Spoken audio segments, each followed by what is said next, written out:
Bismillahirrahmanirrahim. Assalamualaikum warahmatullahi wabarakatuh.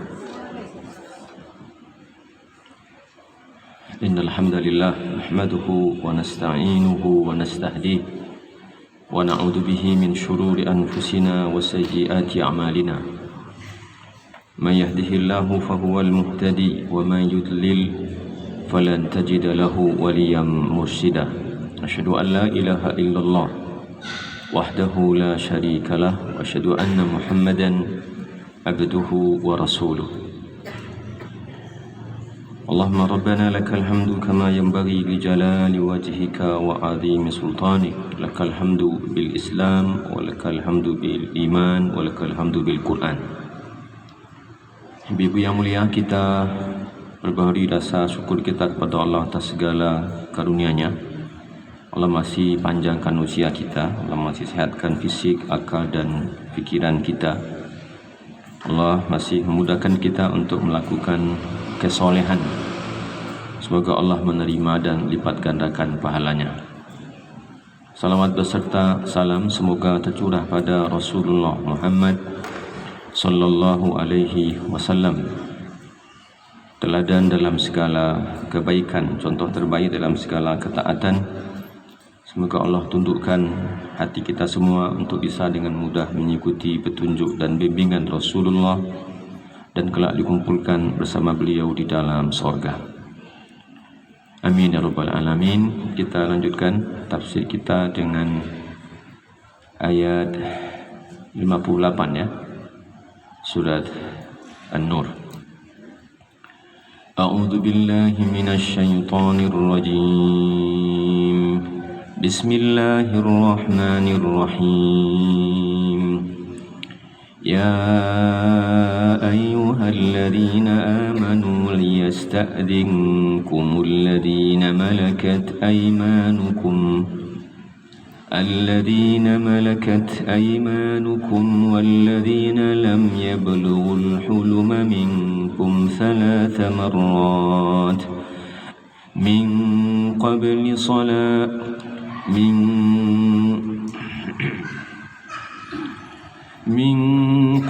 صلاة الفجر وحين تضعون ثيابكم من الظهيرة ومن بعد صلاة العشاء ثلاث عورات لكم ليس عليكم ولا عليهم جناح بعدهم طوافون عليكم بعضكم على بعض كذلك يبين الله لكم الآيات والله عليم حكيم. وإذا بلغ الأطفال منكم الحلم فليستأذنوا كما استأذن الذين من قبلهم كذلك يبين الله لكم آياته والله عليم حكيم. والقواعد من النساء اللاتي لا يرجون نكاحا فليس عليهن جناح أن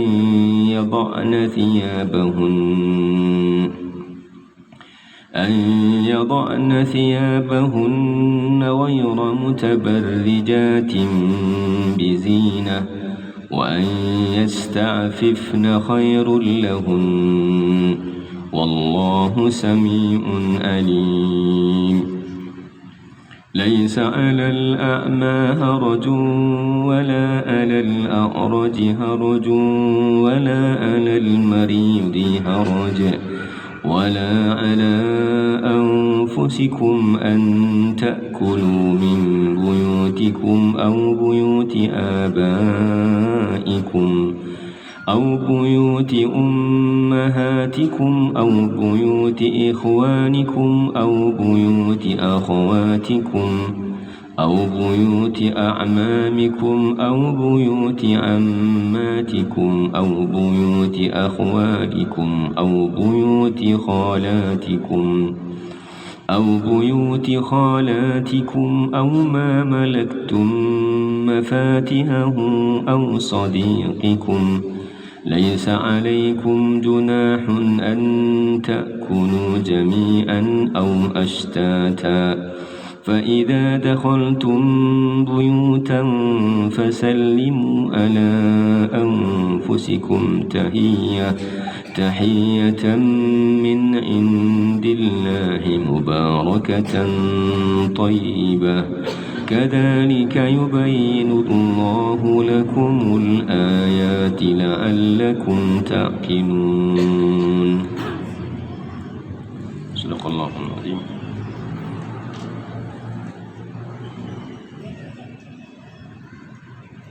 Wahai orang-orang yang beriman, hendaklah hamba sahaya, laki-laki dan perempuan yang kamu miliki, dan orang-orang yang belum balik atau belum dewasa di antara kamu, meminta izin kepadamu pada 3 kali atau 3 kesempatan, yaitu sebelum solat subuh, ketika kamu menanggalkan pakaian luarmu di tengah hari, dan setelah solat isya.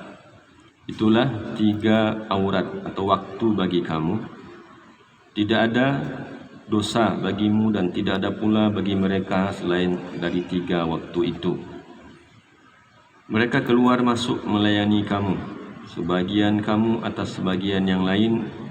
Demikianlah Allah menjelaskan ayat-ayat itu kepadamu, dan Allah Maha mengetahui, Maha bijaksana.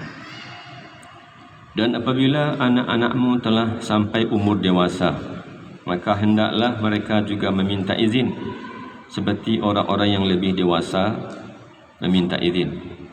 Demikianlah Allah menjelaskan ayat-ayatnya kepadamu. Allah Maha mengetahui, Maha bijaksana. Dan para perempuan tua yang telah berhenti dari haid dan mengandung, yang tidak ingin menikah lagi, maka tidak ada dosa menanggalkan pakaian luar. Menanggalkan pakaian luar mereka dengan tidak bermaksud menampakkan perhiasan, tetapi memelihara kehormatan adalah lebih baik bagi mereka. Allah Maha mendengar, Maha mengetahui. Tidak ada halangan bagi orang buta, tidak pula bagi orang pincang, tidak pula bagi orang sakit, dan tidak pula bagi dirimu makan bersama-sama mereka di rumah kamu atau di rumah bapak-bapakmu, di rumah ibu-ibumu, di rumah saudara-saudaramu yang laki-laki, di rumah saudara-saudaramu yang perempuan, di rumah saudara-saudara bapakmu yang laki-laki, di rumah saudara-saudara bapakmu yang perempuan, di rumah saudara-saudara ibumu yang laki-laki, dan rumah saudara-saudara ibumu yang perempuan, di rumah yang kamu miliki kuncinya, atau di rumah kawan-kawanmu. Tidak ada halangan bagi kamu makan bersama-sama mereka atau sendiri-sendiri. Apabila kamu memasuki rumah-rumah, hendaklah kamu memberi salam kepada penghuninya, yang berarti memberi salam kepada dirimu sendiri, dengan salam yang penuh berkah dan baik dari sisi Allah. Demikianlah Allah menjelaskan ayat-ayatnya bagimu, agar kamu mengerti. Nah, ibu-ibu, ini ada beberapa hukum yang Allah ajarkan kepada kita di surat An-Nur ayat 58 dan seterusnya. Pertama, terkait dengan aurat kita sebagai perempuan, yang mesti ditutup. Bukan saja terkait dengan fisik, ya, tetapi juga ada waktu-waktu tertentu yang memang sangat mungkin aurat kita tidak tertutup seperti biasanya. Nah, karena kita tinggal bersama orang lain itu bisa nanti ada, di zaman dulu memang budak-budak, ya, laki-laki dan perempuan. Kalau sekarang mungkin tidak sama, jauh di bawah itu levelnya adalah khadimah, pelayan, pembantu. Statusnya tidak sama memang. Intinya ada orang lain di rumah kita selain kita, suami, dan ada juga tentunya, ya, anak-anak dan lain sebagainya. Maka Allah berikan kepada kita 2 hal, ya, terkait dengan pelayan, pembantu atau budak, baik laki-laki ataupun perempuan, atau anak-anak kita sendiri yang masih kecil, belum dewasa dan belum baligh.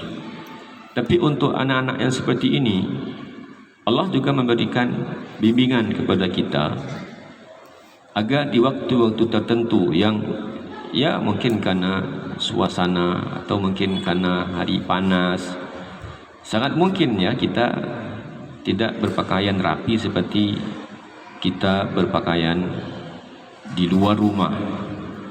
Pertama, ini rumah kita sendiri dan kita bebas tentunya untuk melakukan berpakaian, berpenampilan seperti apapun.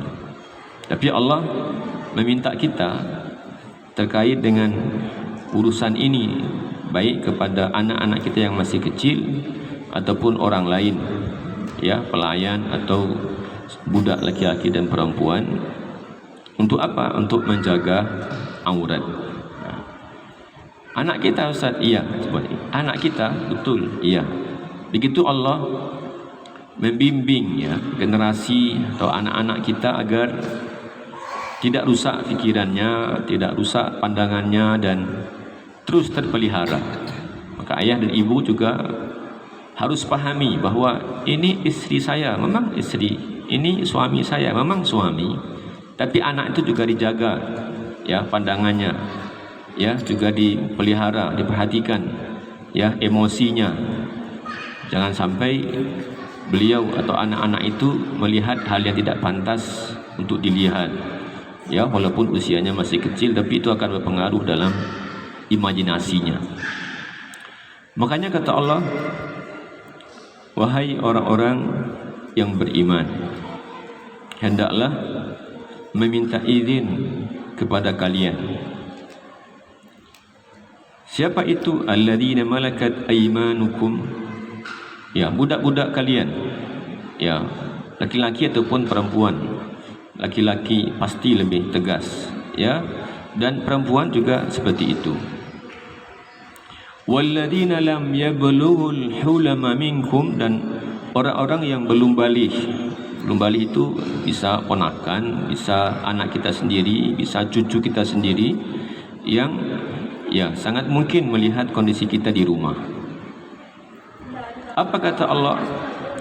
Thalatha marrat, 3 kesempatan.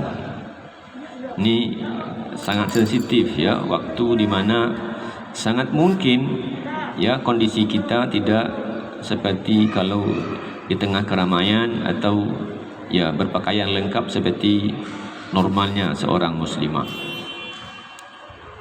Hendaklah mereka minta izin. Minta izin. Kapan itu? Di 3 waktu. Waktu yang pertama adalah min qabli salatil fajri, sebelum subuh. Berarti sebelum subuh, tengah malam sampai sebelum subuh. Mestinya kalau begitu kondisinya, kita tidak membiarkan kamar kita terbuka. Di 3 waktu itu kita enggak biarkan kamar kita dalam keadaan terbuka. Terkunci mestinya kalau kita bersama pasangan. Atau sendiri pun, sendiri pun. Min qabli salatil fajri, kan kalau tertidur kita enggak tahu bagaimana posisi pakaian kita, Nah, kalau tidur kan kita tidak berfikir gimana jilbabnya, gimana begininya. Kita tidur di kamar kita sendiri. Tapi Allah masih minta kita, kalau ada hal-hal urgen, sehingga bisa jadi nanti ada cucu yang bangun, tidurnya di kamar sebelah, bangun dia, tiba-tiba dia masuk ke kamar kita. Jangan biarkan. Jadi kuncilah. Kemarin kita bicara tentang kunci-kunci itu. Ada pendapat di Amerika, kalau anak-anak muda laki-laki, atau kalau perempuan, jangan biarkan mereka mengunci kamarnya, laki-laki. Karena kalau kamar dikunci bisa jadi ada peluang maksiat. Ya, dulu kan kalau kita kunci kamar di rumah kan kita hanya bekerja, belajar, ya, atau tidur, atau ada PR yang mesti kita selesaikan, atau butuh konsentrasi, sehingga sudah kamar kita kunci. Dan orang tua kalau kita di kamar pasti bayangannya anak saya itu baik, tidak suka keluar rumah, ya, tidak macam-macam kan begitu ya. Tapi sekarang bisa kita khawatirkan, anak bujang kunci kamar dia sendiri, ngapain dikunci kamarnya? Ada peluang dia sedang ya bermaksiat, mungkin nonton, mungkin baca, mungkin apa gitu ya. Itu jadi masalah. Makanya Nabi alaihi salatu wassalam ya menyebutkan kepada kita, ada orang yang datang pada hari kiamat bihasanatin mithl Jabal Tihama. Aku tahu, kata Nabi, bahwa nanti ada aqwamun min ummati, beberapa golongan dari umatku datang pada hari kiamat dengan kebaikan sebesar gunung Tihama. Nabi sering menyebutkan contoh amal besar itu seperti gunung Uhud, dan pernah menyebutkan amal besar itu seperti gunung Tihama. Ya'tuna yaumal qiyamati bihasanatin mithli Jabal Tihama, datang pada hari kiamat dengan kebaikan sebesar gunung Tihama, seperti gunung Uhud tapi posisinya ada di Yaman. Faja'alaha Allahu haba'an manthura. Kata Nabi, lalu Allah jadikan amal soleh pahalanya sebesar gunung Tihama itu seperti abu yang berterbangan, jadi tidak ada bekasnya. Thauban, pelayan Nabi, katakan, sifhum lana ya Rasulullah, tolong ceritakan kepada kami ya Rasulullah, seperti apa sih orang itu agar kami tidak termasuk kategori seperti itu. Kan sia-sia, amalnya banyak sekali tapi di sisi Allah dihapusnya sehingga seperti debu yang berterbangan. Bahkan kata Nabi, mereka mengambil malam-malam seperti kalian mengambil malam-malam kalian. Malam-malam sahabat enggak seperti malamnya kita. Malam kita ngapain? Malamnya kita ngapain? Ngobrol. Malamnya kita habis itu nonton. Ya. Kalau yang lain mungkin masih keluyuran. Sahabat enggak begitu malamnya. Karena mereka ruhbanul laili, ubanul lail. Mereka adalah pendeta di malam hari. Apa kerjanya pendeta? Beribadah.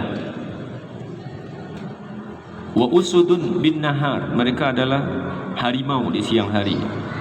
Harimau mencari mangsa, berperang. Coba, itulah rahasia kenapa tidak banyak sahabat itu yang kaya raya. Kenapa gitu? Kalau mereka mau lebih kaya, bisa juga tuh. Tapi kenapa kok enggak banyak? Walaupun ada sahabat yang kaya raya tapi enggak banyak. Kenapa enggak banyak? Karena siang harinya berperang, manggul senjata, ya. Malam harinya berdiri, ya, bertahajud, beribadah kepada Allah. Coba lihat, ini sahabat, dan kata Nabi, orang-orang seperti ini pada hari kiamat datang dengan pahala sebesar gunung Tihama karena malamnya habis dengan ketaatan.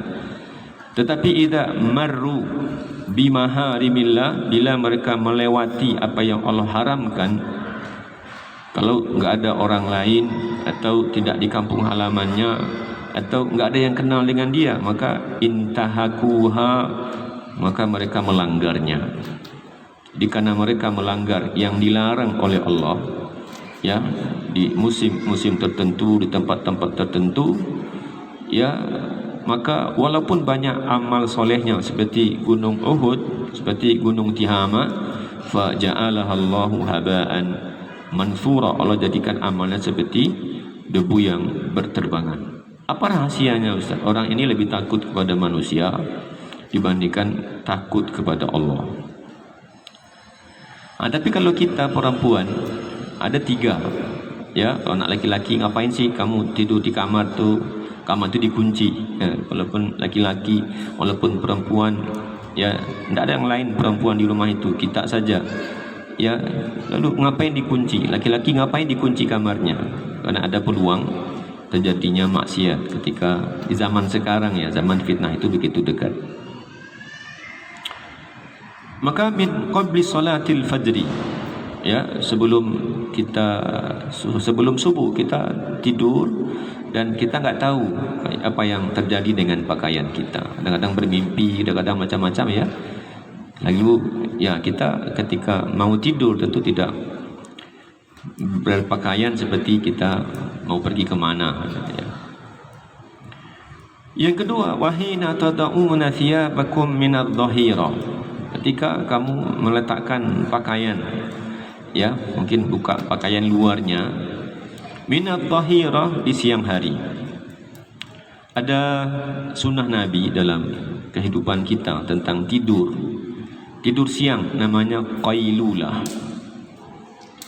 Ulama berbeda pendapat kapan si qailulah itu. Tidur sejenak, mungkin setengah jam gitu, ya, 1 jam paling lama lah, ya, di siang hari.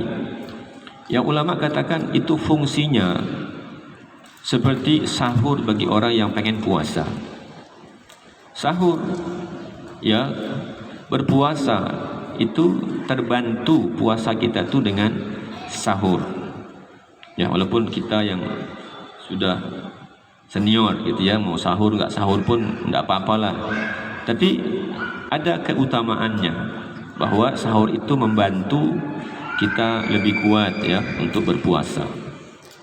Nah, kata ulama, fungsi sahur, ya, yang membantu kita berpuasa itu persis sama seperti bagaimana qailulah, istirahat sedikit di siang hari untuk membantu kita bisa qiyamul lail. Kalau sahur kita kuat puasa, kalau qiyamul lail kita kuat nanti bangun malam, mudah untuk bangun malam, bisa berdiri, ya, lebih kuat di malam hari kalau kita bisa gunakan sedikit waktu di siang hari untuk qailulah, ya, istirahat sejenak. Kadang bisa tertidur, kadang tidak bisa tertidur.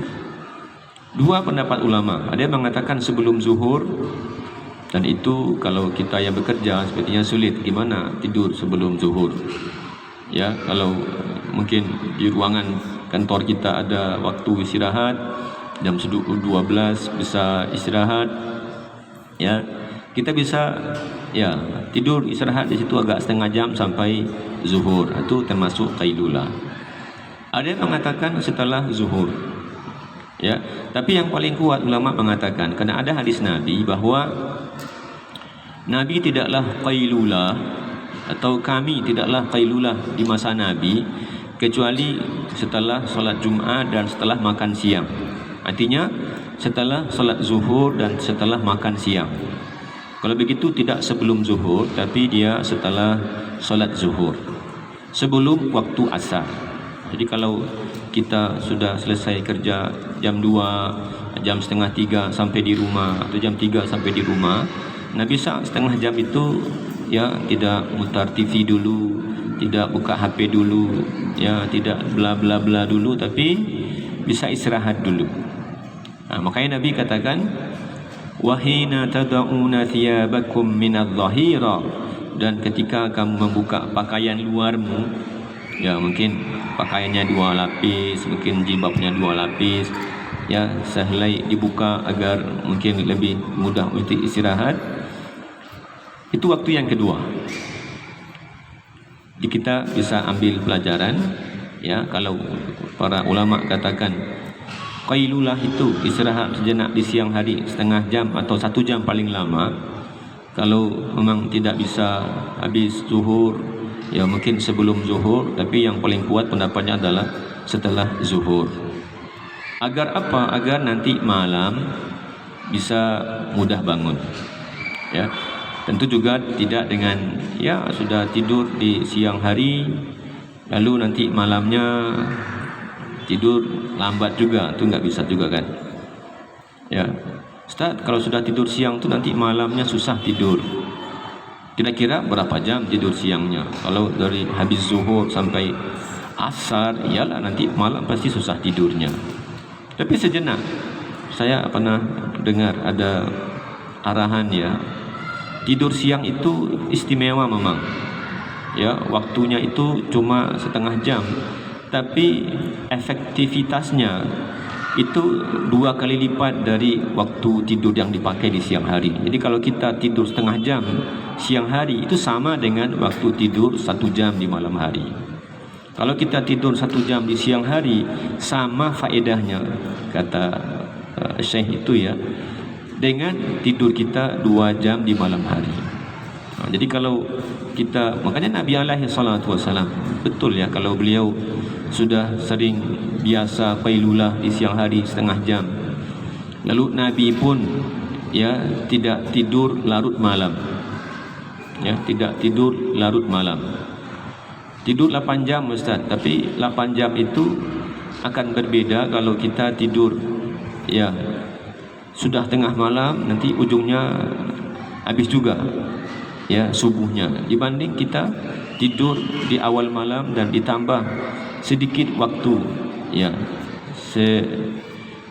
siang hari setengah jam, itu tidak perlu kita tidur lama sekali ya. Orang tidur 6 jam umpamanya dan di malam hari, lalu dia tidur setengah jam di siang hari, sudah sama dengan tidur 1 jam. Atau apalagi kalau dia tidur 1 jam di siang hari, lalu dia tambah tidur malamnya jadi 6 jam, itu sudah sama dengan 8 jam.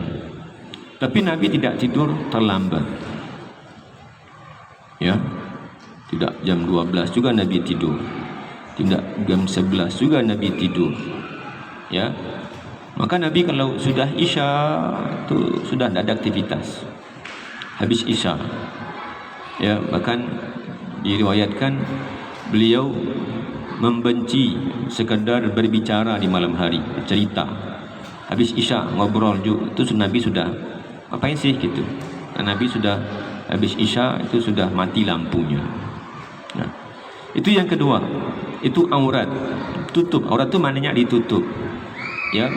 Kalau punya kamar, maka dikuncilah kamar kita ya, agar jangan ada yang masuk. Bahkan anak-anak yang belum balik pun tidak boleh masuk kecuali izin ya, mesti mengetuk pintu.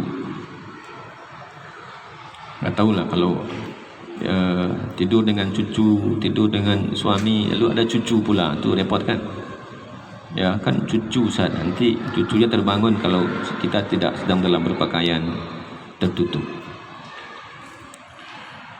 Minat zahirati wa min ba'di salatil isya. Ini dia. Dan yang ketiga setelah salat isya, habis isya. Ini isyarat dari Allah. Kalau sudah isya itu sudah tidak ada aktivitas lagi. Kalau sudah isya itu bukan hanya apa ya, ya burung-burung sudah masuk kandangnya gitu kan ya. Sudah ke tempat istirahatnya. Kita masih berkeliaran juga di mana-mana, itu tidak ada lagi begitu tuh. Kata Nabi, "Thalathu auratil lakum." 3 aurat kamu tuh, 3 aurat. Aurat itu artinya kan yang mesti ditutup. Ya. Tidak ada orang tahu kita dalam posisi seperti apa di 3 waktu itu. Sebelum subuh tadi ya, lalu siang hari pulang dari sawah ya, pulang dari kebunnya, pulang dari kantor. Nah, istirahat, kunci pintu. Dan setelah solat isya, ini maknanya bahwa setelah solat isya itu memang sudah selayaknya kita istirahat agar nanti bisa bangun di waktu malam ya, bangun di waktu malam. Laisa alaikum wala alaihim junahum ba'dahun. Di lain itu tak ada masalah. Kalau kalian dengan mereka ya di waktu yang 3 tadi, itu hati-hatilah. Kalau di luar itu tidak apa-apa. Artinya apa? Di luar waktu itu pakaian kita berarti tidak seperti pakaian sedang di kamar begitu ya. Itu waktu rutinitas ya, sebelum subuh, nanti waktu siang, nanti waktu qailulah, itu pastikan, ya, karena kita biasanya tidak menutup rapat aurat kita, maka kunci pintu. Ya. Di luar itu dia mau ketemu kita, tidak apa-apa. Artinya kita ketika di luar waktu itu, pakaiannya juga pakaian yang rapi pastinya. Ya, siang hari, ya sore hari, itu pakaian kita lebih rapi kebanyakannya. Di luar itu kalian tidak berdosa, mereka juga tidak berdosa. Jadi kalau dia masuk kamar, ya habis asar, ya, atau dia masuk kamar kita di waktu duha, tidak apa-apa. Tapi pastikan makna intisari yang tadi itu, kenapa di waktu itu tidak dibolehkan mereka masuk tempat izin, karena pakaian kita tidak dalam keadaan tertutup layaknya seperti kalau kita keluar rumah. Tawafuna alaikum ba'dukum ala ba'd. Di luar itu enggak apa-apa karena mereka pasti berkeliling, ya, bergaul dengan kamu. Tawafun itu artinya ya bertawaf, ya. Kita akan ketemu dia akan ketemu kita. Ba'dukum ala ba'd, sebagian yang lain atas sebagian yang lain itu pasti akan ketemu, ya, pasti akan ketemu nanti di meja makan, nanti di ruang tamu, ya, nanti mungkin di ruang tengah, itu kita akan ketemu. Tapi yang tiga tadi itu jaga. Kadzalika yubayyinullahu lakumul ayat. Demikianlah Allah menjelaskan kepada kamu tentang ayat-ayatnya. Wallahu alimun hakim. Allah Maha tahu dan Allah Maha bijaksana. Coba ibu renungkan ujungnya. Allah Maha tahu, Allah Maha bijaksana. Jadi dari kecil Allah itu memang menjaga betul agar anak-anak itu tidak rusak pikirannya. Makanya Nabi katakan alaihi salatu wassalam, muru auladakum bis salati li sab'in. Suruhlah anakmu untuk salat ketika usianya 7 tahun. Wadribuhum li ashrin, dan cambuklah, pukullah kalau mereka tidak juga mau solat ketika usianya sudah 10 tahun. 10 tahun ada sambungan hadisnya. Apa sambungan hadisnya? Wa farriqu bainahum fil madaji, pisahkan tempat tidurnya. Pisahkan tempat tidurnya. Dia belum balik, tahu 10 tahun tuh mayoritas orang kan belum balik. Ya, tapi Allah melalui Nabi sudah ingatkan kalau sudah 10 tahun sudah dipisahlah, ya, tidurnya. Itu dalam rangka yang tadi itu. Ya, bapak ibunya nanti terlihat oleh anak umur 6 tahun, 7 tahun dalam, ya, urusan mereka suami istri, dan ketika nanti bersama kakaknya, bersama adiknya, apalagi sekarang dia lihat di TV, dia lihat di HP-nya. Itu Allah menjaga agar potensi-potensi penyelewengan itu tidak terjadi. Ketika sudah 10 tahun maka pisahkan tempat tidurnya. Baik kalau pisahkan kamarnya. Lebih baik kalau dipisahkan kamarnya.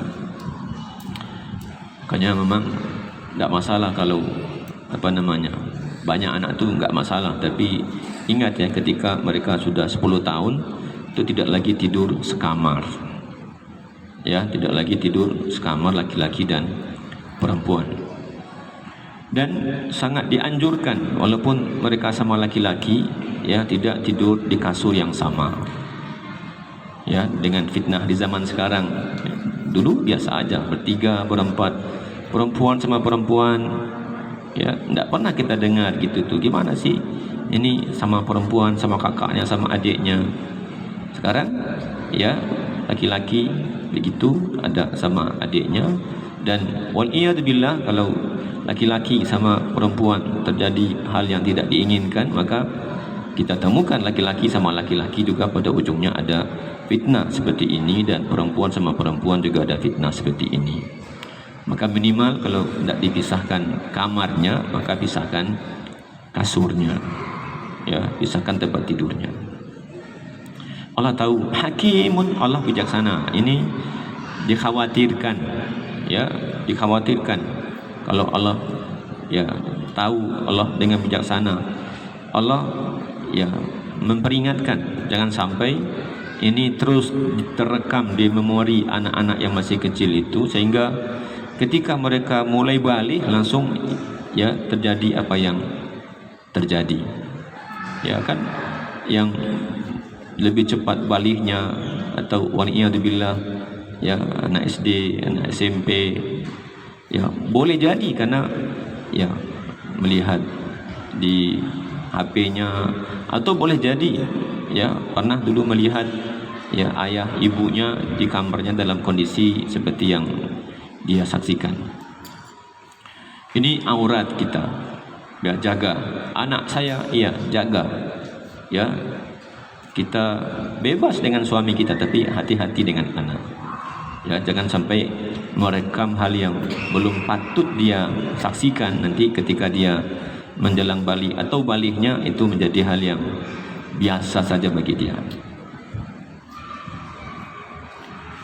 Wa idza balaghal atfalu minkumul hulum, dan bila anak-anak itu sudah mencapai usia balik, ya harus ditentukan oleh umur. Ya, ada yang cepat baliknya zaman sekarang cepat balik. Dulu sudah kelas 3 SMP kadang-kadang baru balik. Kadang tamat SMP baru balik. Sekarang anak kelas 5 SD konon kelas 6 SD sudah balik. Ya, mungkin faktor apa lingkungan, faktor makanan, faktor pergaulan sehingga cepat dia balik. Nah, kata Allah, wa idza balaghal atfalu minkumul hulum, dan apabila anak-anak kalian sudah memasuki usia balik, falyasta'dhinu, maka mereka selalu harus minta izin. Ya, selalu minta izin. Kalau tadi 3 itu tadi saja.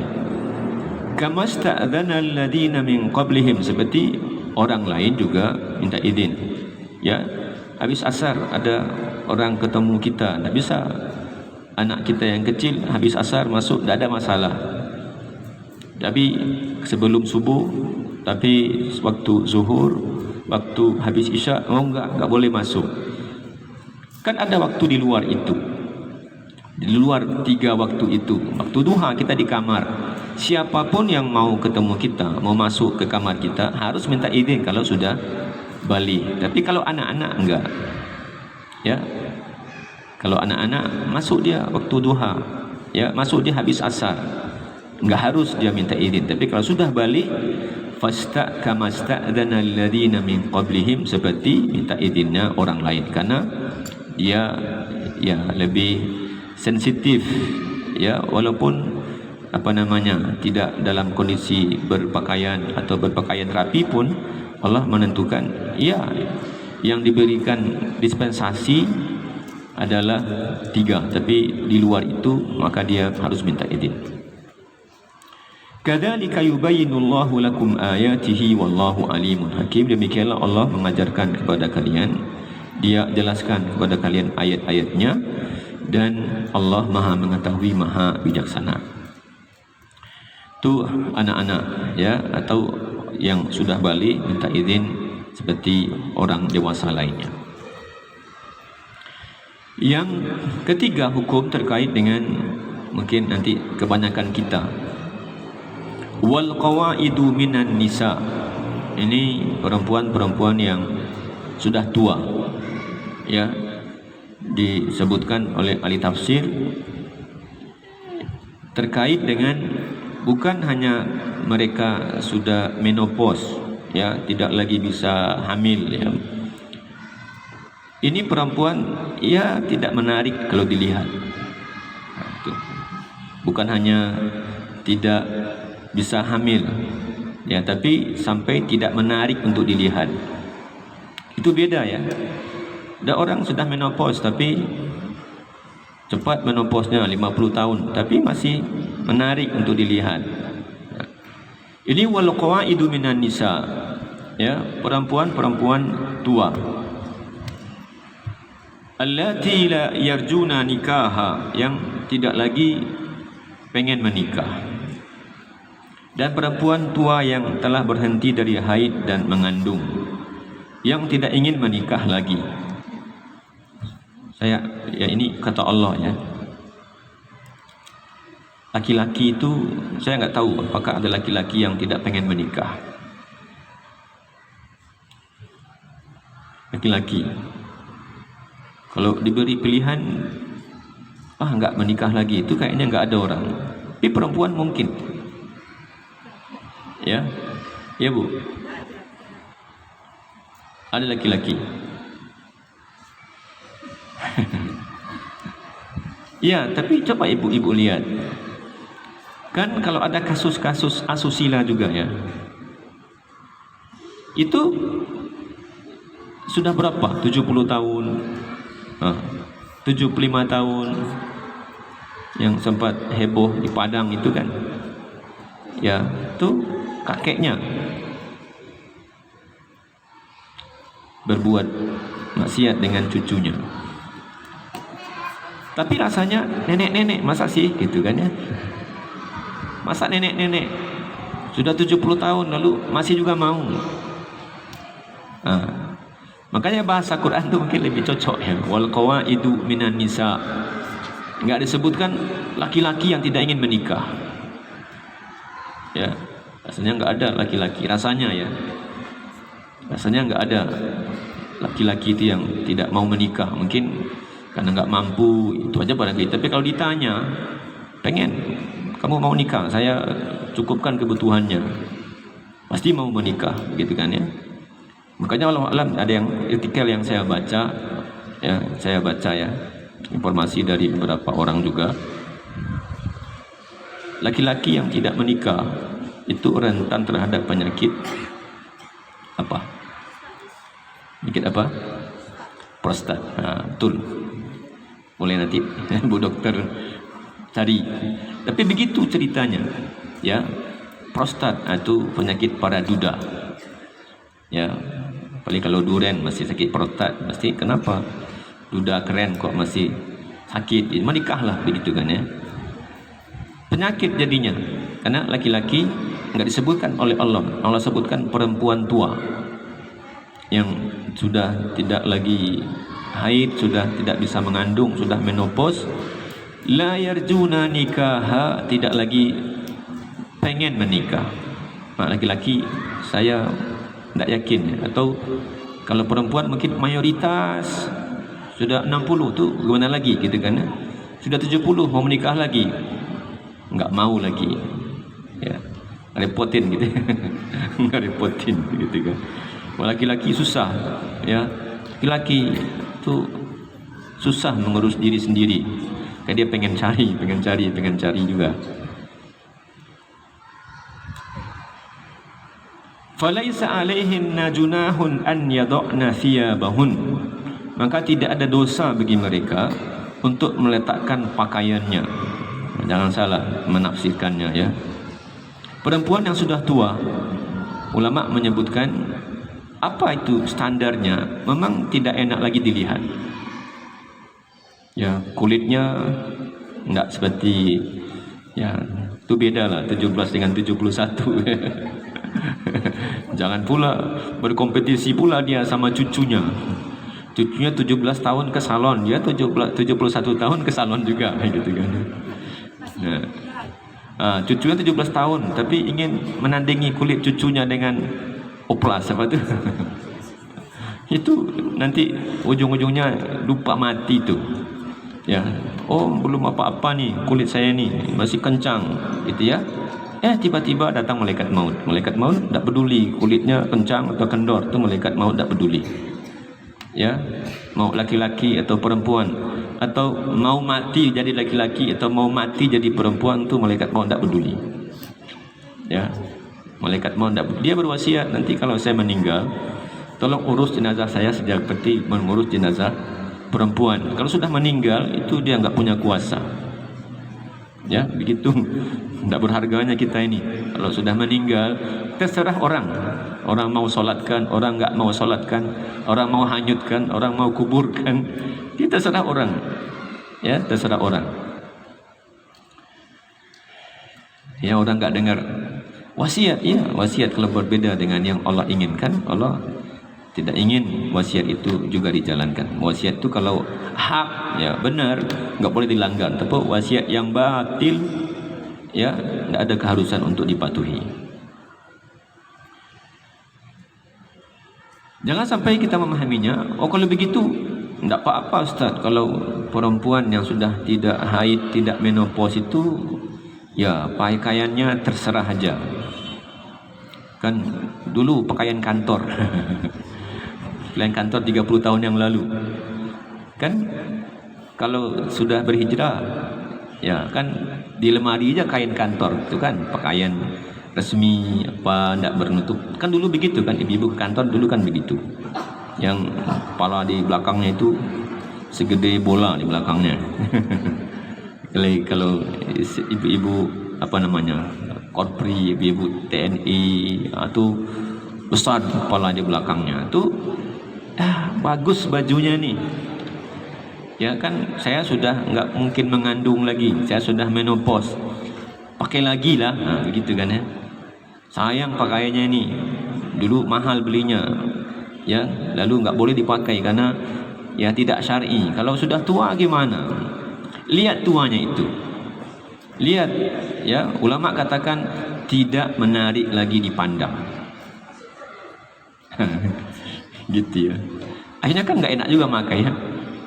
Kulitnya sudah nggak layak dengan pakaian itu pakai juga pakaian itu. Dulu pakaian ke kantor umur 20-30 tahun. Sekarang sudah 70 tahun umurnya, pengen lagi pakai itu, nggak layak juga.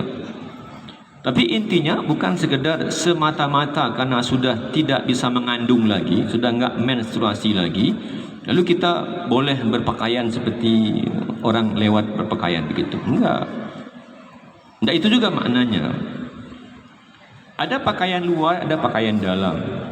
Ya, kadang pakai jas, ya, karena sudah ada pakaian di dalamnya, lalu ada pakaian pelapis di luarnya. Kadang jilbabnya 2 lapis. Yang maksudnya itu yang dibuka itu yang mana? Yang boleh dibuka itu yang bagian luar, mungkin panas, ya tidak masalah. Ya, ada orang ini sebenarnya pakaian dalam ini sudah menutup aurat, ya, tapi ya orang Arab biasanya pakai pakaian lagi di bagian luar, atau ya sudah pakai pakaian tuh pakai jas lagi. Yang luar itu yang boleh dibuka. Dan jangan pula dulu ya ketika balik ya tertutup. Nah kalau sudah tua hidup ya merasa muda. Kan kata Quran tidak apa-apa Ustaz. Mulailah rambutnya ya, mulailah ganti pakaiannya. Enggak begitu maknanya. Maknanya adalah yang memang tidak menarik lagi untuk dilihat, enggak menarik lagi. Ya, apa sih orang enggak tertarik lagi ya untuk melihatnya. Nah, ada orang masih 50 tahun, masih 60 tahun, masih ya menarik untuk dilihat. Nah, itu walaupun sudah begitu, dia enggak boleh membuka pakaiannya karena akan menimbulkan fitnah. Ghaira mutabarrijatin bizina. Dia buka pakaiannya itu tidak dengan maksud bertabarruj. Ya, dulu sama suaminya enggak boleh berlipstik. Ya, 30 tahun, 40 tahun, 50 tahun enggak boleh ya. Lalu sekarang karena sudah ada ayat membolehkannya, kan sudah menopause kan enggak apa-apa. Enggak begitu juga. Ghaira mutabarrijatin bizina. Tidak dengan maksud bertabarruj. Ya, apa tuh?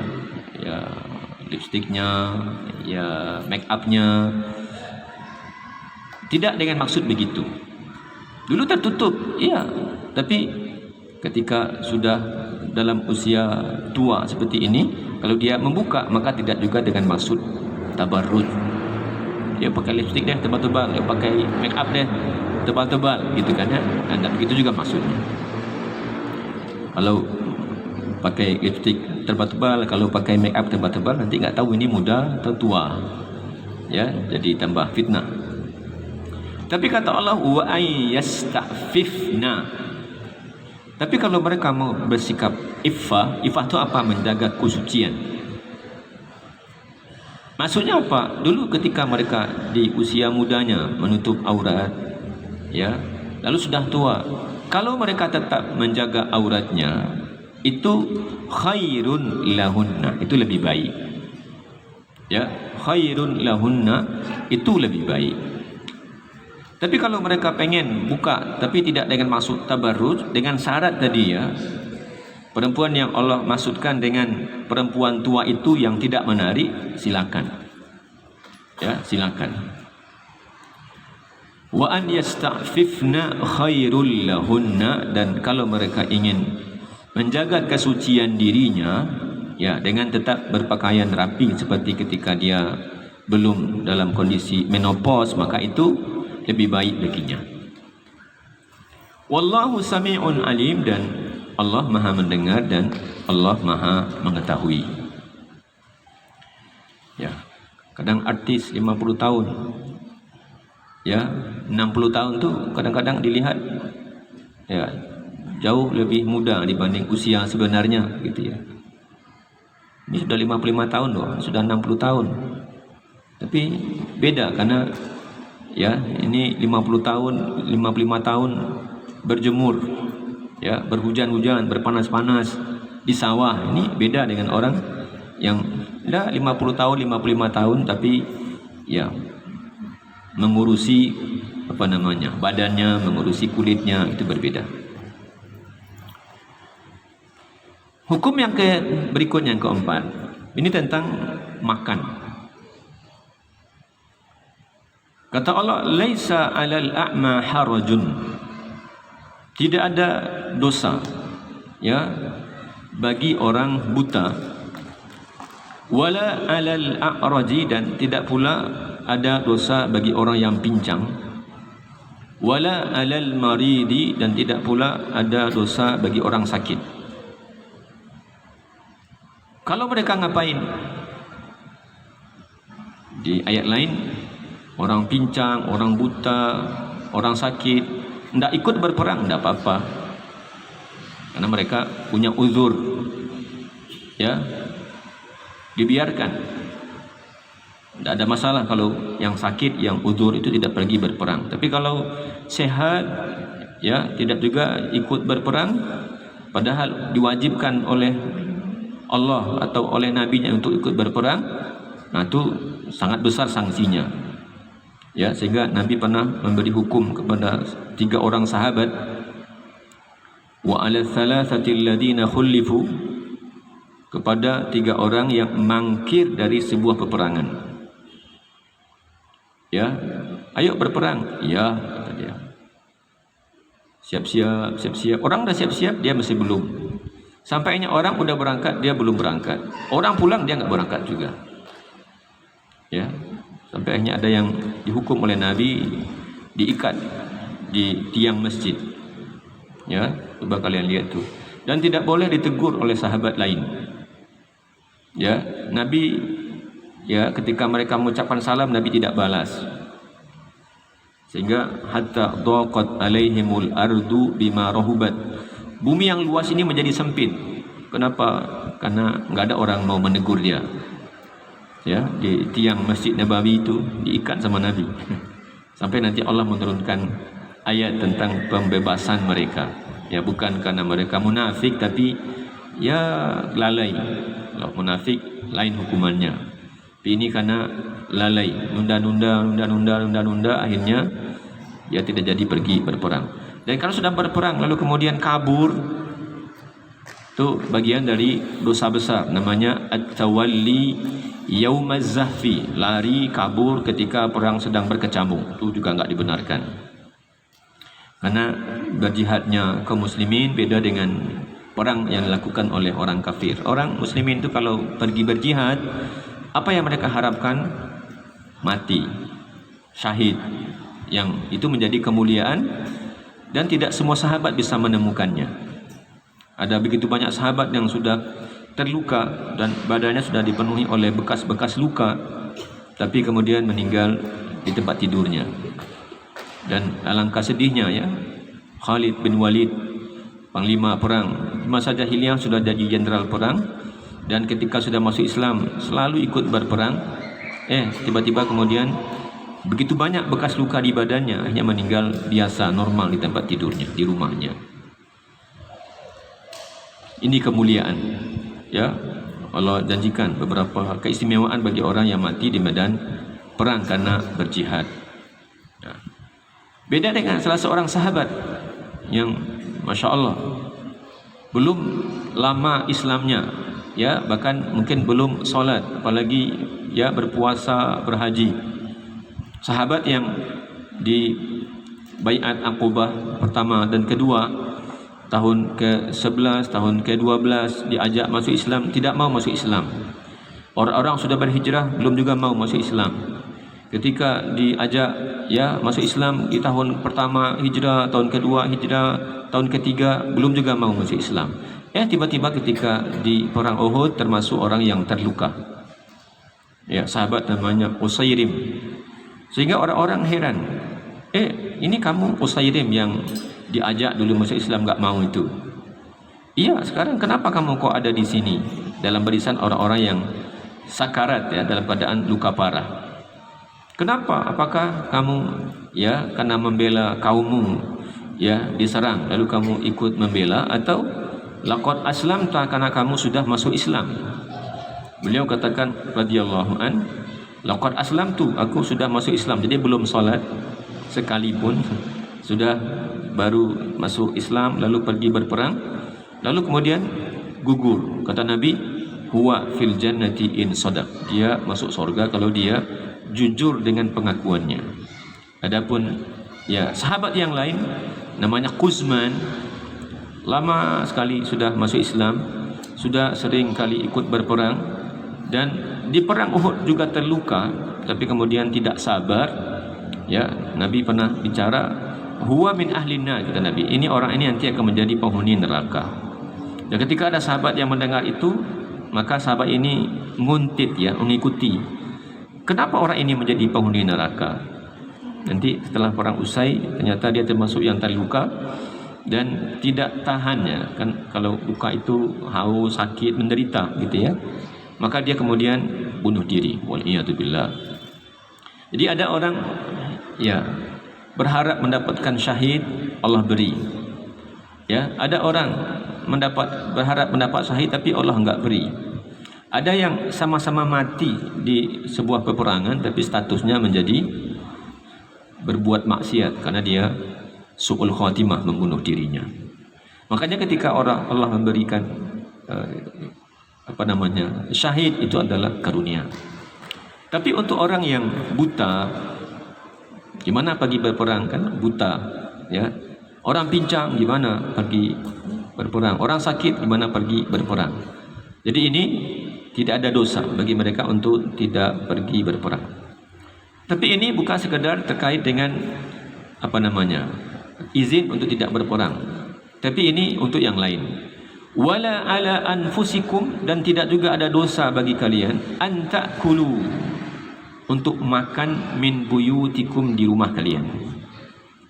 Dulu ya 3 orang ini, orang sakit, orang buta, orang pincang, ketika ditemukan oleh sahabat, maka sahabat bawa orang ini ke rumahnya. Yang punya rezeki sahabat, yang punya kemampuan, kan biasa, rumah saya lah makan, gitu kan ya. Yang ini orang pincang, ini orang sakit, lalu bawa ke rumahnya. 3 orang ini merasa nggak nyaman. Mana ya orang buta? Wah, nanti ditafsirnya begitu. Orang buta diajak makan ke rumah si fulan, khawatir ya nanti mengambil makanan yang disukai oleh yang punya rumah.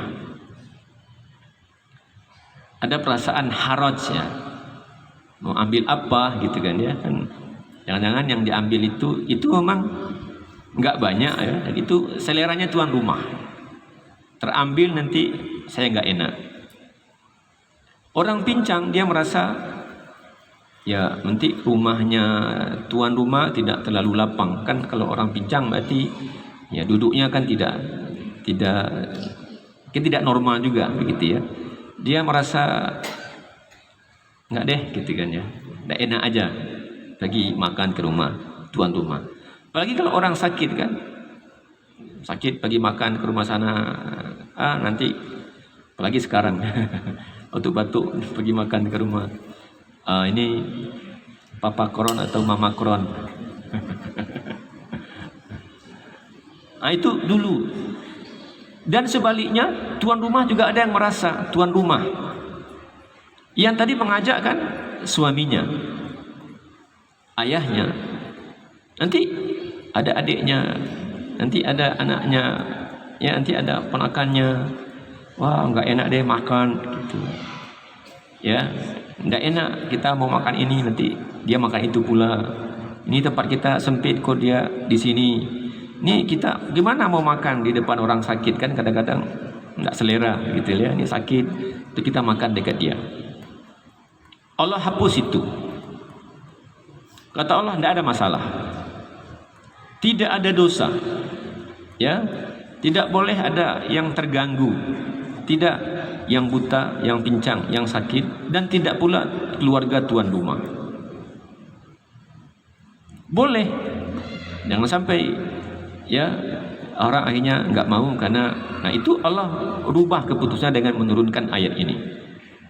Sehingga kata Allah, tidak ada dosa ya bagi orang buta, tidak pula bagi orang pincang, tidak pula bagi orang sakit, dan tidak pula ada dosa bagimu.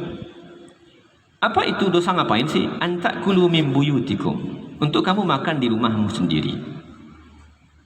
Mereka yang buta itu, yang pincang, yang sakit, dan kamu juga makan di rumahmu, nggak ada masalah. Mereka yang buta nggak perlu merasa risih, atau tuan rumah nggak perlu merasa risih dengan kehadiran orang-orang itu. Ini dapat kita pahala memberi makan ya orang miskin namanya ya. Kan kenapa di antara kemuliaannya Abu Bakar radhiyallahu an, man asbaha minkumul yauma shaima, siapa di antara kalian hari ini sudah hari ini puasa? Kata Abu Bakar, ana ya Rasulullah. Wa man at'ama minkumul yauma miskina, siapa yang hari ini sudah memberi makan kepada fakir miskin. Jadi boleh dibawa ke rumah kita, boleh kita beli makanan, boleh nih ambil nasi situ nanti saya bayar ya. Atau kita lagi makan di restoran, ada yang minta-minta makan nanti saya bayarkan begitu. Atau bawa ke rumah kita ya, bawa ke rumah kita. Kata Abu Bakar, saya. Wa man ada minkumul yauma marido, siapa di antara kalian yang hari ini sudah membesuk orang sakit? Kata Abu Bakar, ana. Wa man taba'a minkumul yauma janazah, siapa di antara kalian yang hari ini sudah melayat atau mengantarkan jenazah? Ana. Kata Nabi, tidaklah berkumpul 4 sifat ini di diri seseorang di hari yang sama illa wajabat lahul jannah, pasti dia masuk surga. 4 amal di hari yang sama, gampang ke surga tuh. 4 amal di hari yang sama oleh orang yang sama. Jangan guru, mama puasa kamu kasih makan ya, mama puasa kamu kasih makan, nanti mama pergi jenguk orang sakit, nanti kamu pergi melayat ya. Enggak, ini semuanya di hari yang sama oleh orang yang sama. Puasa, kasih makan, menjenguk orang sakit, dan melayat. Illa wajabat lahul jannah. Coba bayangkan mulianya Abu Bakar itu ya, mulianya Abu Bakar. Sebanyak itu orang, hanya dia yang lakukan 4 amal itu di siang hari itu. Ana ya Rasulullah, ana ya Rasulullah, ana ya Rasulullah, ana ya Rasulullah.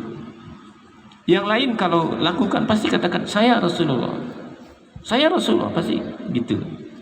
Nah, hanya Abu Bakar istimewanya dia, makanya beliau layak menjadi khalifah pertama menggantikan Rasulullah. Siddiq ya, yang ya sedikit ketika Nabi kita alaihi salatu wasalam pulang Isra dan Mi'raj, beliau berangkat dari rumahnya Ummu Hani ya, Hindun binti Abdul Muttalib ya, malam bangun aja dia Nabi malam tuh, tidur di rumah Hindun binti Abdul Muttalib, bangun lalu pergi ke Ka'bah. Datang Jibril ya, Isra dan Mi'raj, lalu pergi pulang sampai lagi ke rumah Hindun menceritakan yang terjadi di malam hari itu. Semuanya Nabi ceritakan kepada Hindun. Apa kata Hindun? Ummu Hani, diam saja ya, diam, jangan sampaikan sama orang lain. Karena kalau sampaikan sama orang lain nanti apa? Tidak masuk akal gitu ya. Yang dibilang gila sama orang. Nabi, jangankan diam, dia cari pertama kali itu Abu Jahal. Nabi, orang yang paling mungkin membenci dia, yang paling mungkin, ini kan amunisi ya, ini senjata luar biasa bagi orang kafir.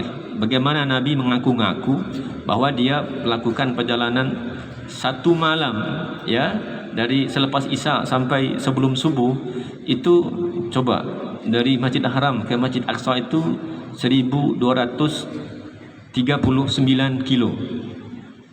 Kalau pesawat itu butuh waktu 2 jam, itu nggak ada pesawat. Kalau naik onta atau naik kuda itu butuh waktu sebulan. Tapi Nabi ceritakan kepada Ummu Hani, saya tadi begini sampai ke sana, besok naik langit 1 sampai ke Sidratul Muntaha, lalu turun lagi. Saya lihat ada rombongan mereka ketinggalan onta. Kata Ummu Hani, jangan ya, tutup mulut aja, tutup mulut kan kamu aman. Tapi kalau kamu ceritakan nanti heboh. Nabi justru dia cari orang yang akan menjadi sumber kehebohan. Ya. Jadi promo. Dia cari Abu Jahal. Oh, iyalah kata Abu Jahal. Gila kata Abu Jahal. Ya. Abu Jahal akhirnya membantu kerja Nabi ini. Bantu apa? Menyampaikan cerita ini ke orang-orang. Ya, Nabi tidak perlu ceritakan, cukup sama Abu Jahal saja. Pintarnya Nabi itu. Kalau ceritakan sama orang, satu di sini, satu di sini, satu di sini, satu di sana, kan repot kan? Habis tenaganya Nabi itu ceritakan itu. Cari aja orang yang paling membenci peristiwa ini, yang paling tidak suka dengan dia, biar aja dia yang menyampaikan. Dan Abu Jahal yang pertama kali dia cari siapa? Abu Bakar. Orang-orang penting. Nabi berharap ketika Abu Jahal, dia akan sampaikan ke semua orang. Dia akan dustakan cerita ini. Dan Abu Jahal pengen memutus hubungan antara Abu Bakar dengan Nabi. Ini orang nggak bisa dipisah nih. Ini salah tiduran gitu ya. Nggak bisa dipisah orang ini. Orang ini punya pengaruh luar biasa. Kata Abu Jahal, orang ini pertama kali yang mesti disampaikan. Abu Bakar, in kana qad qalahu faqad sadaq. Kata Abu Bakar, kalau dia betul ngomong gitu sama kamu, berarti itu benar. Meleset ya. Nabi dengan zakatnya, dengan kecerdasannya, dia sampaikan kepada Abu Jahal, kamu yang kalau perlu cari anak buah kamu untuk sampaikan berita ini semua, sampaikan untuk bodoh-bodohkan aku gitu. Ya, untuk gila-gilakan aku, kan begitulah ya. Orang yang paling benci, musuh bebuyutannya nih dia sampaikan. Dia cari Abu Jahal, pengennya ya sudah, kalau Abu Bakar sudah ingkar sama Nabi kan, sudah gimana, orang lain kan lebih gampang kan. Abu Bakar aja nih nggak percaya, masa kalian percaya? Ya Abu Bakar aja yang teman mainnya waktu kecil nggak percaya dengan peristiwa itu, apalagi kamu nggak kenal dengan Muhammad begitu kan. Ternyata in kana qad qalahu faqad sadaq. Kalau dia benar, ya benar. Kalau dia benar, ucapkan itu kepadamu, maka pasti itu benar. Di tabolok apa istilahnya? Tabolok ya. Tadi pengennya Abu Bakar mengingkari, tapi ternyata kalau dia benar pernah ngomong itu kepadamu, pasti peristiwanya itu nyata. Makanya Abu Bakar berubah nama jadi Siddiq, ya, tambah gelar As-Siddiq. Tidak ada dosa, ya, kalau mau makan, ya, sama orang buta, sama orang pincang, sama orang sakit. Mereka yang punya 3 sifat itu tidak boleh ada perasaan minder, nggak enak gitu ya. Nah, ataupun tuan rumah. Tadi kita bicara tentang keistimewaan Abu Bakar, sehingga dia layak menjadi khalifah pertama. Ya, makanya ulama katakan itu urutan kekhalifahan yang 4 itu begitulah kedudukan mereka di sisi Allah. Ya, kenapa Abu Bakar yang pertama, kenapa kemudian Umar yang kedua?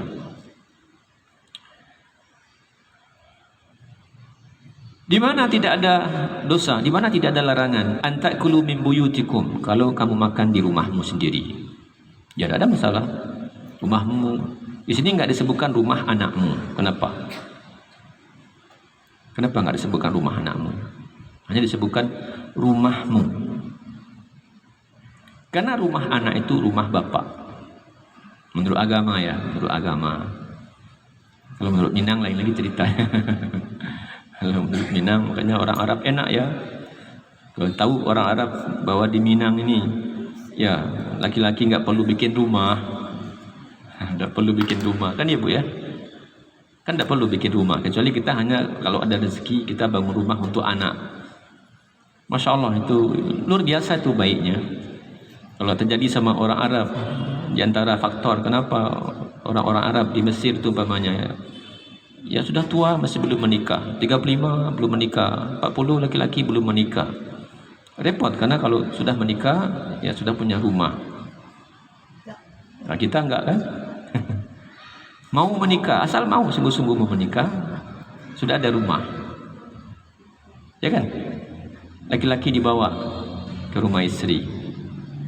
Ya, dibawa.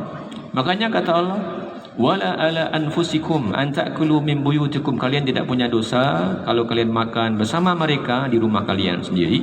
Allah enggak menyebut rumah anak-anak kalian. Kenapa? Karena rumah anak itu rumah bapak. Ya. Bapak itu bangunkan rumah untuk anaknya. Au buyuti abaikum, atau kalian makan di rumah bapak kalian, tidak ada masalah. Di sini enggak disebutkan rumah anak, karena rumah anak itu mestinya bapak yang bangun. Makanya kalau ada anak durhaka, ya ini sistem juga sih ya, sistem. Karena beda memang antara yang Allah arahkan dengan kenyataan kita. Ya, arahan Allah tuh beda dengan kenyataan kita. Ya. Arahan Allah, ya bapak mesti berkewajiban mengurusi anak. Begitu kan? Berkewajiban mengurusi anak, ya menafkahi anak, menyekolahkan anak, ya semuanya. Tapi pada masyarakat kita kadang-kadang ya banyak bapak yang santai saja. Repot ibu-ibu gitu ya. Repot ibu-ibu. Kadang ya jadi musibah ya, musibah. Jadi apalagi maaf ya yang jadi nenek mama gitu kan, jadi datuk-datuk. Apalagi dulu ya, dulu. Ya. Enggak boleh pegang sapu kan. Enggak boleh gendong anak. Enggak boleh nyuci pakaian begitu ya. Itu aib betul tu kan. Ya, nenek mama kamu jamu-jamu kain. Gendong-gendong anak itu aib betul. Padahal ini sudah repot nih ibunya nih. Sudah masak, gendong, nyuci gitu kan. Ayah datuk ni enggak bisa bantu. Tapi kalau sistemnya ya mereka menanggung, ya bekerja, ya mencari nafkah, sibuk begitu. Kalau kenyataannya tidak. Ini kalau berlaku, ya konsepnya dengan konsep kita di dalam agama, maka kalau ayahnya memang full mengurusi anaknya, mendidik anaknya, menafkahi anaknya, dia boleh katakan, kalau dia ambil uang anaknya, itu dia berhak. Anaknya sudah berhasil tapi pelit gitu ya, dia ambil sama bapaknya ATM-nya itu. Bapaknya nggak bisa diadukan menurut agama ya. Saya mau beli sepatu, saya mau beli baju gitu ya, periksa dompet sama anaknya, sama bapaknya, dia ambil, bapaknya nggak bisa diadukan menurut agama ya. Tapi kalau ke undang-undang nanti mungkin lain lagi ya. Menurut agama, anta wa maluka li abika, kamu dan hartamu itu milik bapakmu. Itu bapak yang penuh tanggung jawabnya, ya.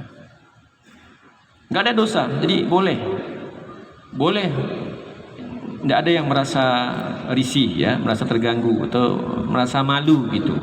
Orang buta atau orang pincang atau orang sakit, ya diajak makan ke rumahmu nggak ada masalah, atau rumah bapakmu nggak ada masalah, atau rumah ibumu nggak ada masalah, atau rumah saudaramu nggak ada masalah, atau rumah saudara perempuanmu, atau rumah saudara perempuan bapakmu, atau rumah saudara laki-laki bapakmu, atau rumah bibimu, atau rumah pamanmu, au ma malaktum mafatihahu, atau rumah yang kamu punya kuncinya, kamu disuruh menjaga rumah tertentu, lalu kamu bawa orang ini makan ke rumah itu, tidak ada salahnya.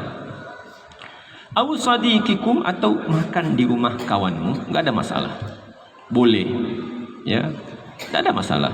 Baik, laisa alaikum junahun an ta'kulu jami'an, tidak ada dosa bagimu untuk makan di rumah-rumah itu. Jadi kita boleh bawa orang yang tadi sakit, orang pincang atau orang buta, makan ke rumah ibu saya lah, itu boleh, ya. Atau kita diundang oleh kawan kita pergi makan, lalu ada kawan kita juga dia kurang sehat, mungkin yang pincang atau yang buta, ikut sama saya, boleh, ya. Jadi mereka tidak perlu ada perasaan haraj, segan atau risih, malu.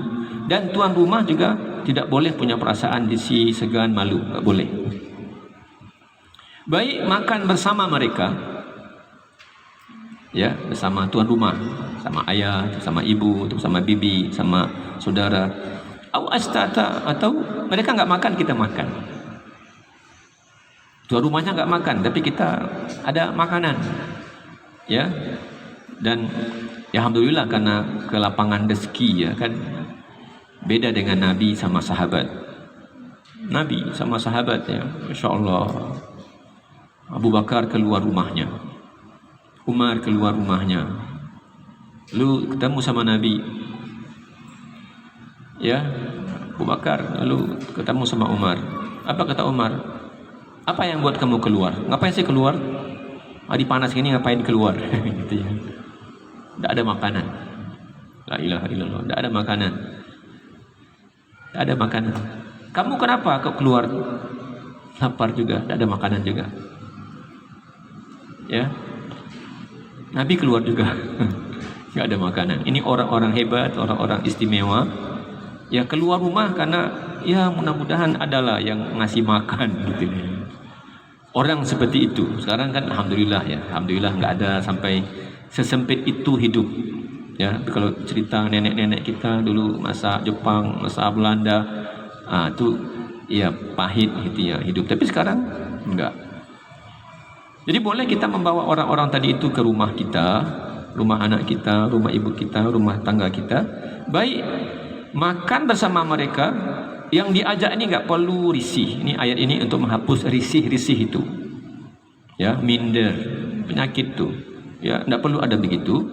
Dan ya jangankan kita, Nabi juga pernah kelaparan, sahabat juga pernah lapar, Abu Bakar, Umar juga pernah lapar. Baik kamu makan bersama tuan rumah atau makan sendiri-sendiri. Tuan rumahnya nggak ikut makan, atau sudah pergi aja lah pulang tuh, ada nasi di rumah, makanlah, begitu kan, ya. Fa-idza dakhaltum buyutan fasallimu ala anfusikum. Kalau kalian masuk ke suatu rumah, maka ucapkanlah salam untuk dirimu sendiri. Gimana ucapkan salam untuk dirimu sendiri? Kan kita biasanya mengucapkan salam untuk tuan rumah. Assalamualaikum, begitu kan, ya. Tapi kata Allah, ucapkan salam untuk dirimu sendiri. Kalau kita sudah melafazkan salam dan ada tuan rumah yang mendengar, maka tuan rumah mesti membalas. Jadi kalau kita lakukan kebaikan, sebenarnya kebaikan itu untuk siapa? Untuk kita. Kalau doa kita untuk orang lain selamat, ya, maka pada hakikatnya kita minta orang lain juga ikut mendoakan kita.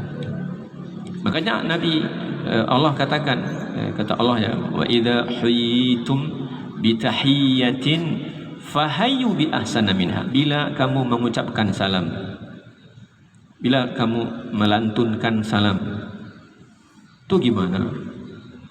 Fahayyu, balaslah dengan yang lebih baik. Assalamualaikum, waalaikumsalam warahmatullah.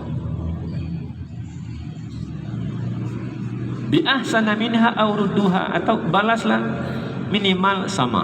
Assalamualaikum, waalaikumsalam. Jadi kalau kita ucapkan salam sama orang lain, mesti pada hakikatnya kita mendoakan diri kita sendiri. Maka kalau kamu masuk ke suatu rumah, ya tadi diajak, sudahlah jangan diajak masuk rumah orang, ditawarkan makan tuh makan aja gitu kan ya. Doakanlah tuan rumah tuh, ucapkanlah salam. Ya, semoga Allah selamatkan dan mereka diberi Allah keberkahan. Ucapkan salam, karena itu hakikatnya adalah doamu untuk dirimu sendiri. Tahiyatan min indillah, ya, ucapan salam yang berasal dari sisi Allah, mubarakatan thayyibah, ya, salam yang berkah, salam yang baik. Tahiyatan min ahlil jannah, ucapan salamnya penduduk surga. Assalamualaikum warahmatullahi wabarakatuh. Kadzalika yubayyinullahu lakumul ayat, begitu Allah jelaskan kepada kalian ayat-ayatnya. Tadi ada berkaitan dengan hukum-hukum yang Allah tetapkan. La'allakum ta'qilun, agar kalian menyadarinya. Pikirkanlah, renungkanlah. Ya, jadi ada 4 hukum tadi disampaikan dalam kajian kita hari ini. Tadi terkait dengan anak-anak yang belum balik, atau ada pembantu atau budak di rumah. Nah, 3 waktu itu mesti mereka masuk izin, meminta izin. Artinya kita pun mesti menjaga aurat kita. Tutuplah pintu kamar, kuncilah pintu kamar gitu ya, agar tidak terlihat hal yang mungkin akan berbahaya di masa depannya. Makanya Allah dari kecil melalui Nabi sudah katakan, ya kalau sudah 10 tahun pisahkanlah tempat tidurnya, karena nanti ada potensi terjadi penyelewengan. Yang kedua terkait dengan kalau mereka sudah balik, ya maka ya sama dengan yang lain. Ya, sama dengan yang lain, bukan hanya pada 3 tempat itu saja, semua keadaan maka mereka mesti minta izin. Dan yang ketiga terkait dengan orang-orang tua, perempuan tua yang tidak lagi haid, ya, yang tidak lagi bisa mengandung, tapi pastikan maknanya bukan ya sekedar sudah menstruasi, tapi maknanya adalah memang tidak menarik lagi untuk dilihat. Ya, kalau yang memang sudah tua, tidak lagi menarik dilihat dan tidak ada lagi keinginan untuk menikah, maka mereka boleh menanggalkan pakaian luarnya tanpa harus istilahnya menor. Menor ya. Ya sudah tua, tapi kadang-kadang kita pergi ke bandara, ya ini kita tahu dia ini sudah agak ya. Tapi kayak berlomba dandan sama cucunya. Ya sudah beda, tapi yang menor itu mutabarrijah, ya, perhiasannya atau hiasannya, make upnya itu mengganggu. Nah kalau begitu, itu tidak benar juga. Tapi yang memang sudah nggak menarik untuk dilihat, sudah tidak ada keinginan untuk menikah, dan mereka boleh membuka pakaian luarnya tanpa harus memamerkan perhiasannya. Tapi kalau mereka menjaga kesuciannya dengan tetap berpakaian lebih sopan, lebih tertutup, itu lebih baik baginya. Hukum yang terakhir dan keempat, dulu orang-orang ya di awal-awal Islam, kalau ada yang buta, kalau ada yang pincang, kalau ada yang sakit, itu enggan kalau diajak pergi makan. Ya, kenapa? Ya ada takut mengambil makanan kesukaan, atau tempatnya sempit, atau ya gimana memikirkan kondisi tuan rumah gitu ya. Atau tuan rumah sendiri tidak nyaman, kata Allah buang itu, buang, ya, tidak ada, perlu dijaga itu. Jadi itu bukan suatu kebaikan, ya, karena saya nggak enak, enggak, Allah katakan pergi, tidak apa-apa, ya. Atau tuan rumah katakan nggak enak, jangan pelihara sikap itu. Nah, baik makan di rumah kita sendiri, di rumah ayah ibu kita sendiri. Nah, tapi ingat, kita sudah diajak ke rumah orang lain. Ketika masuk rumah, pastilah tuan rumahnya welcome gitu ya, maka paling tidak doakanlah dengan salam, dan hakikatnya itu juga adalah doa untuk kita semua. Allahu a'lam bishawab. Alhamdulillahirabbil alamin. Subhanakallahumma bihamdika asyhadu an la ilaha illa anta astaghfiruka wa atubu ilaik. Mungkin terakhir besok ya, nggak tahu habis enggak besok, mungkin habis pekan besok. Allahu a'lam bishawab. Assalamualaikum warahmatullahi wabarakatuh.